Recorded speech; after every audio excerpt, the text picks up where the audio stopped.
kasih doaina. Bismillahirrahmanirrahim. Assalamualaikum warahmatullahi wabarakatuh. Waalaikumsalam warahmatullahi wabarakatuh. Innal hamdalillah nahmaduhu wa nasta'inuhu wa nastaghfiruh wa na'udzu billahi min shururi anfusina wa min sayyiati a'malina. May yahdihillahu fala mudilla lahu wa may yudlil fala hadiya lahu. Asyhadu an la ilaha illallah wa asyhadu anna Muhammadan abduhu wa rasuluh.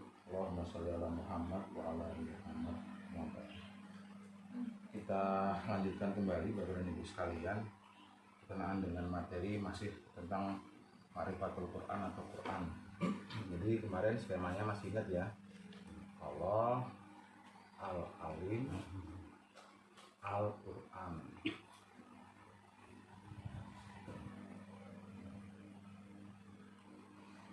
Kemudian skema yang kedua kemarin, sini ada Allah, di sini ada Syaitan, Togut.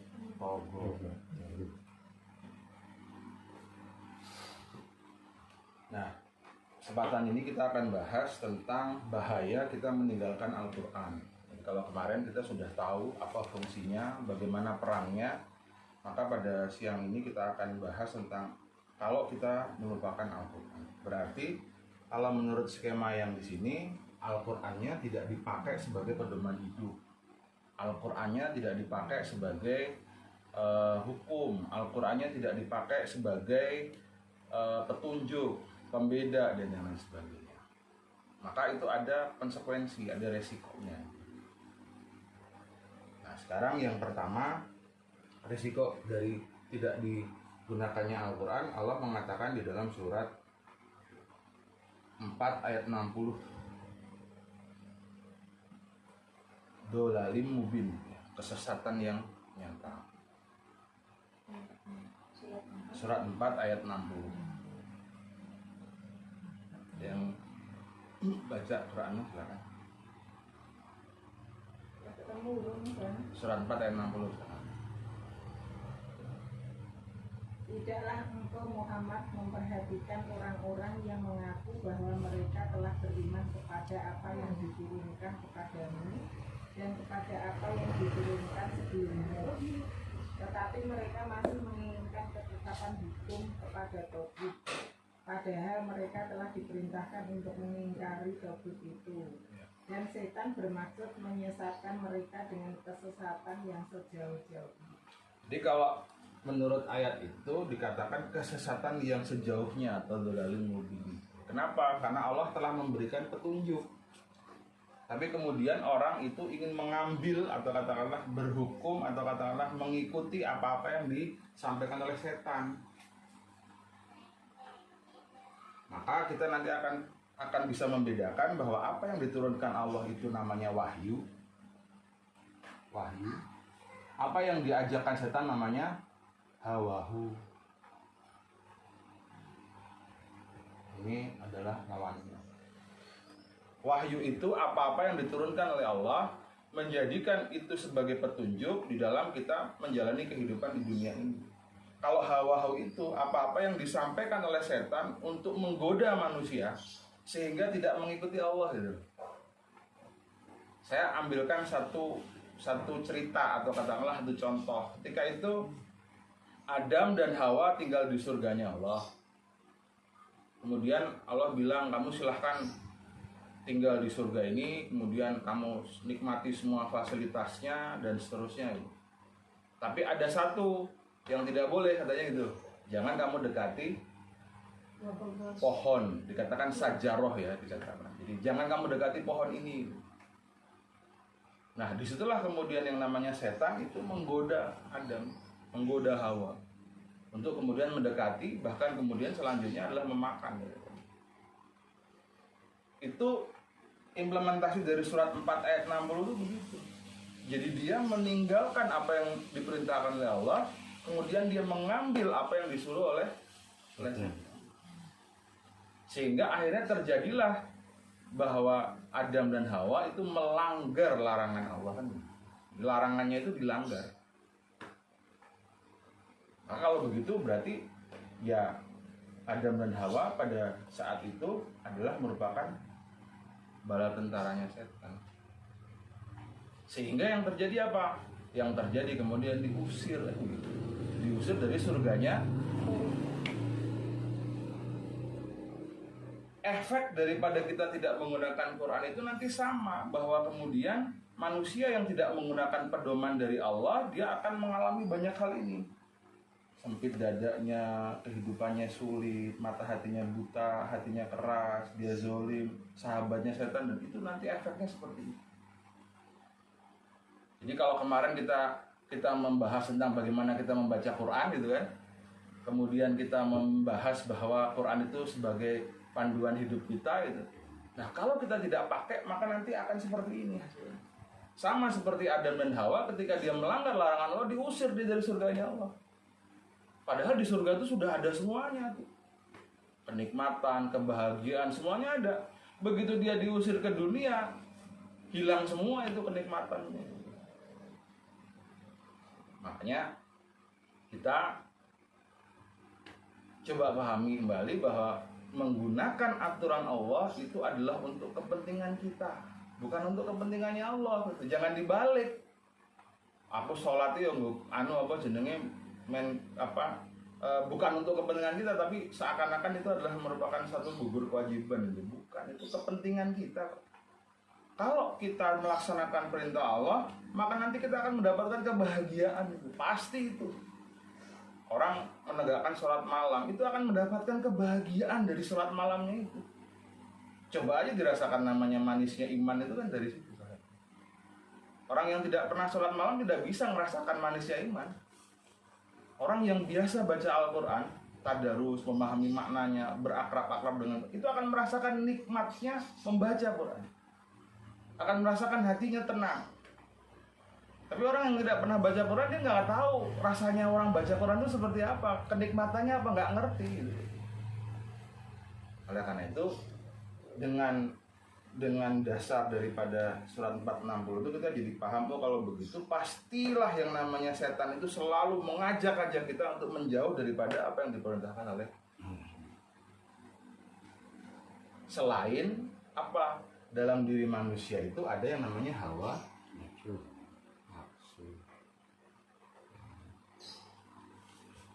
Sekarang pertanyaannya tuh kadang begini kemudian, kenapa sih pakai diciptakan hawa nafsu gitu kan? Kenapa kira-kira kok pakai hawa nafsu itu kenapa? Kenapa kita dikasih hawa nafsu? Kenapa nggak usah dia kasih hawa nafsu, kan selesai masalahnya? Untuk membedakan iman. Kenapa? Membedakan yang salah dan benar. Oke, apalagi kenapa pakai harus punya hawa nafsu marah? Kenapa harus hawa nafsu sombong? Kenapa diinstal dalam diri manusia itu tadi? Kenapa nggak usah aja gitu? Malaikat Keinginan menjadi sesuatu. Yang membedakan manusia dengan makhluk yang lain kan itu Nafsunya. Malaikat itu tidak punya hawa nafsu. Dia hanya melaksanakan semua perintah Allah. Artinya manusia diberikan hawa nafsu, kemudian dia diberikan juga kebaikan, maka manusia itu disuruh memilih. Nanti bisa dilihat dari semua kelengkapan atau katakanlah fasilitas yang Allah berikan kepada manusia, itu yang paling tinggi adalah kebebasan memilih. Itu yang paling tinggi dari manusia. Jadi manusia bisa memilih. Maka nanti jangan kemudian nyalahkan lagi gitu kan. Wah, saya terlahirnya seperti ini gitu, saya nggak bisa milih. Semua dikasih pilihan gitu. Kemarin saya ngisi pengajian, salah seorangnya mu'alaf gitu. Dia tanyanya begini, Pak, kalau misalnya orang itu lahir dengan orang tua Islam kan ya lebih mending ketimbang yang orang lahir dengan orang tua yang tidak Islam. Itu pertanyaannya itu begini. Kemudian saya jawab, saya kasih cerita tentang Nabi Ibrahim. Nabi Ibrahim itu lahir bukan dengan orang tua yang Muslim. Orang tuanya Nabi Ibrahim itu pembuat berhala, tokohnya, dedengkotnya. Tapi Ibrahim tetap mencari. Berarti setiap manusia diberikan pilihan. Tergantung dia mau mencari atau dia tidak mau mencari. Nabi Ibrahim itu contoh jelas itu. Orang tuanya Nabi Ibrahim adalah pembuat berhala. Yang itu dihancurkan sama Nabi Ibrahim tuh berhala-berhalanya itu kan gitu. Dia mencari, oh ini Tuhan saya, dia tunjuk yang namanya bintang, ternyata kok redup. Oh ini Tuhan saya, dia tunjuk yang namanya bulan, oh ternyata tenggelam. matahari, sampai akhirnya dia berkesimpulan Tuhan saya adalah Allah, la ilaha illallah. Jadi diberikan sebuah pilihan itu adalah merupakan suatu kelengkapan yang paling tinggi daripada manusia. Maka manusia itu diberi akalan gitu. Akal itulah untuk dia memilih gitu. Baik, itu yang pertama. Jadi kalau atau bahayanya kita meninggalkan Al-Quran, meninggalkan wahyu Allah, kita akan sesat. Nah, kita bahas kembali. Kalau ini adalah pedoman, kalau bahasanya berarti peta gitu ya. Nah, kalau sekarang Google Map ya, Google Map nih, peta kan. Lah kalau nggak pakai Google Map, jalannya gimana? Nyasar. Mau pakai Google Map aja sering nyasar, apalagi nggak pakai Google Map gitu loh. Google Map itu kan nyari jalan yang tikus tuh, jadi kadang-kadang belusuk jalannya. Orang Google Map kesasar, apa dia nggak pakai. Ini sama dengan tadi bahwa kemudian kalau dia tidak menggunakan Al-Quran sebagai petunjuknya, maka dia kehidupannya akan tersesat, lost, dia akan kehilangan arah. Kalau katanya cakrakan cakrakan apa ya? Tidak tahu arah jalan pulang, ini nggak ngerti mau pulang kemana. Padahal kita mau pulang kemana semuanya ini? Akhirat. Kan kita mau ketemu Allah, akhirat nanti itu. Ya, kita nggak tahu arahnya, ketemu nggak nanti di sana? Ketemu tapi di neraka tempatnya gitu. Kan di lagu tuh kan tak tahu arah jalan pulang. Wah mesake menemu Bali orang mesti gitu, karena dia nggak mau menggunakan. Baik, itu yang pertama. Kemudian yang kedua,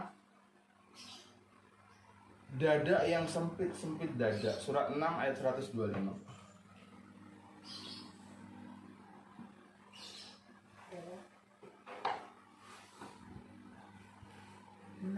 Ayat 125. Barang siapa dikehendaki Allah akan mendapat hidayah petunjuk, dia akan membukakan dadanya untuk menerima Islam.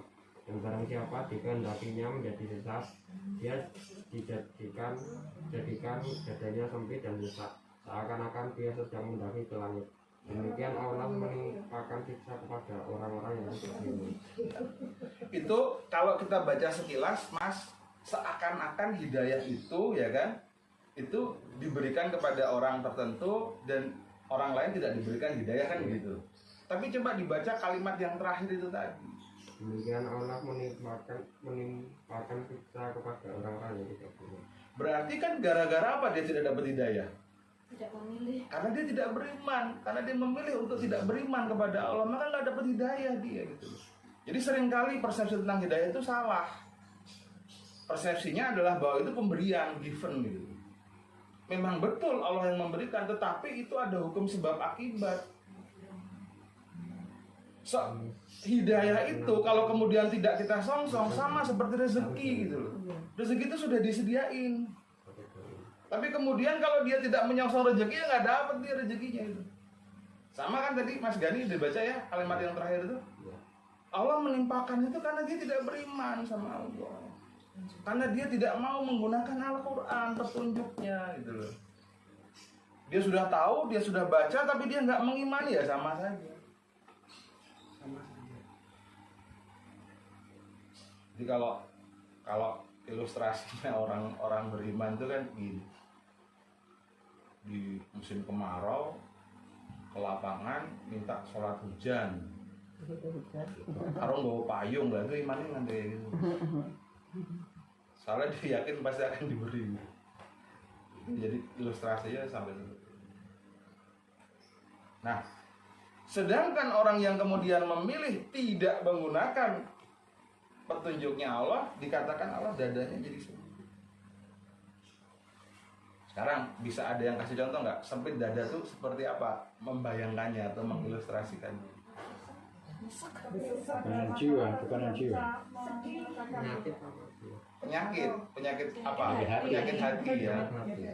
Suka marah. Dada sempit itu iya. Seakan-akan Seakan-akan dunia itu berakhir gitu lah gitu. tertimpa masalah Wis ya. gitu masalah. Itu dada sempit itu. Ya Jadi kayak misalnya dia merasa jadi orang yang paling miskin sedunia, gitu-gitulah. Termiskin sedunia. Bisa ya kan? Termiskin sedunia. Padahal saja dia seharusnya lebih miskin gitu loh.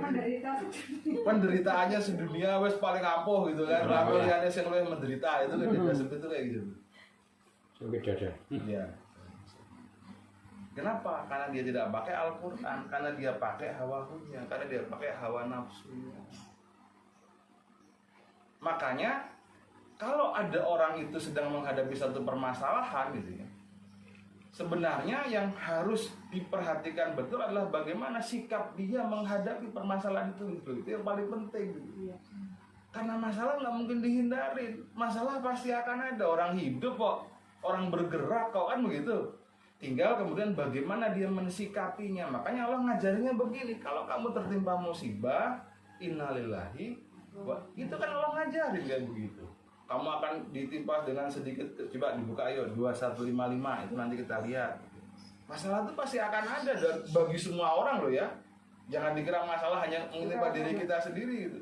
2155. Oh, 2155.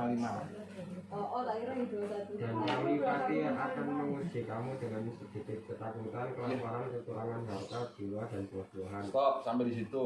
Kaminya siapa? Allah. Kamunya siapa? Kita semua. Saya kan gitu. Allah pasti akan menguji saya kan. Dengan apa diujinya? Dengan ketakutan, kelaparan, kekurangan harta, jiwa, dan buah-buahan. Tuh, jadi semua kita itu pasti mengalami ini. Tinggal nanti malah porsinya yang mana kan begitu. Ada yang porsinya ketakutannya tinggi, ada yang kekurangan buah-buahannya tinggi. Ya, masing-masing beda-beda memang, tetapi semua pasti akan mengalami. Sedikit loh ya, nggak banyak. Jadi artinya itu harus pahami benar.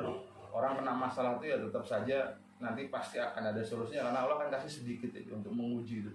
Terus lanjutkan. Dan sampaikanlah kabar gembira kepada orang-orang yang sabar. Ya. Gimana? Saat 105 lanjutnya 156. Yaitu orang-orang yang apabila ditimpa musibah mereka berkata inna lillahi wa inna ilaihi raji'un. Sesungguhnya kami milik Allah dan kepadanya lah kami akan kembali. Itulah yang dimaksud dengan sikap. Jadi Allah ngajarin tuh di Quran. Kamu nek kena musibah ngomong innalillahi wa inna ilaihi raji'un. Artinya apa innalillahi wa inna ilaihi raji'un? Semuanya milik Allah dan semua akan kembali kepada Allah. Udah selesai. Dalam semua hal itu, kehilangan pekerjaan, kehilangan kedudukan, kehilangan harta, kehilangan Istri, anak, suami. dan itu kehilangan nyawa nggak bisa ngomong dia ya. Oh iya makanya kalau kehilangan nyawa kan dia udah tinggal menghadap gitu. Dan kalau orang semuanya sudah bisa memahami tentang apa yang diajarkan Allah, oh kalau begitu biasa aja. Nangis boleh nggak Pak? Boleh nangis, sedih kok. Sedih itu nggak dilarang kok. Tapi nggak usah berlebihan gitu. Move on ya kan. Wah mau ratapi kehilangan kekasih hati akhirnya nggak bisa move on kan? Jangan. Kenapa? Kalau diputusin kan banyak yang lain yang harus Iya. move on. Ya jadi kalau kita kemudian menggunakan Al-Quran maka insya Allah kita akan lapang. Kenapa? Karena kita diajari untuk bersikap dengan benar. Sehingga kalau sikapnya benar maka masalah apapun yang datang kepada kita jadi benar gitu ngadepinnya. Tapi kalau sikapnya nggak benar, masalah sedikit aja udah goyang gitu, sudah jadi macam-macam gitu.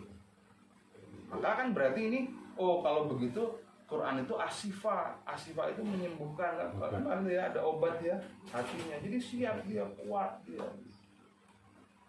Kalau enggak kan berarti hatinya banyak penyakitnya kan, banyak anunya sehingga akhirnya jadi lemah gitu. Baik, itu yang kedua, sempit hati. Kemudian yang ketiga, nah ini Allah bilang tuh bahwa akan dikasih kehidupan dunia akhirat sulit gitu ya. Dunianya sulit, pasti akhiratnya juga jadi sulit. Surat 20 ayat 124. Surat 20 ayat 124.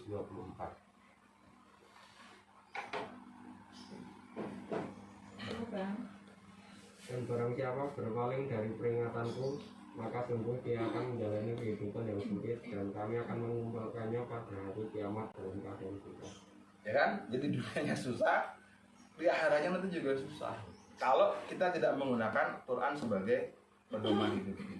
Kalau kita tidak menggunakan ayat-ayatnya itu sebagai pembeda antara yang benar dengan yang salah. Kalau kita kemudian bahkan tidak mempelajari Quran, nah itu apalagi semakin jauh lagi. Orang sudah belajar saja tapi tidak dipraktekkan juga akan sama, akan mendapatkan kehidupan yang sulit. Apalagi kemudian tidak dipelajari sama sekali, ya pasti.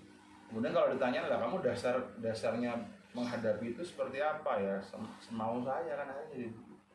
Tidak ada pakai dasar Al-Quran, tidak menggunakan dalil yang disampaikan oleh Allah dan Rasulnya. Nah sekarang kita tergantung bagaimana memaknainya gitu ya. Kehidupan yang sulit itu gimana sih? Kehidupan yang sulit itu Serba kekurangan. sebuah kekurangan, apalagi kita kadang-kadang minta mohon dilancarkan, itu kan sederhana ya, dilancarkan, dimudahkan itu sederhana. Ternyata itu kalau memang dipersulit itu ada aja alasan jadi macam-macam gitu loh. Dimudahkan itu maklum gitu, tapi kadang-kadang kita nggak merasa itu kemudahan yang diberikan Allah gitu loh. Biasa-biasa aja tuh begitu. Padahal itu kemudahan yang diberikan oleh Allah. Salam. Ini Mas. Ini Ustaz jangan. Amin. Oke, lanjut ya. Jadi kita kemudian nanti mengartikan, jadi coba nanti dibedakan tadi, kalau yang satu tadi ujian, kalau ini kehidupan sulit itu emang sulit. Jadi ya.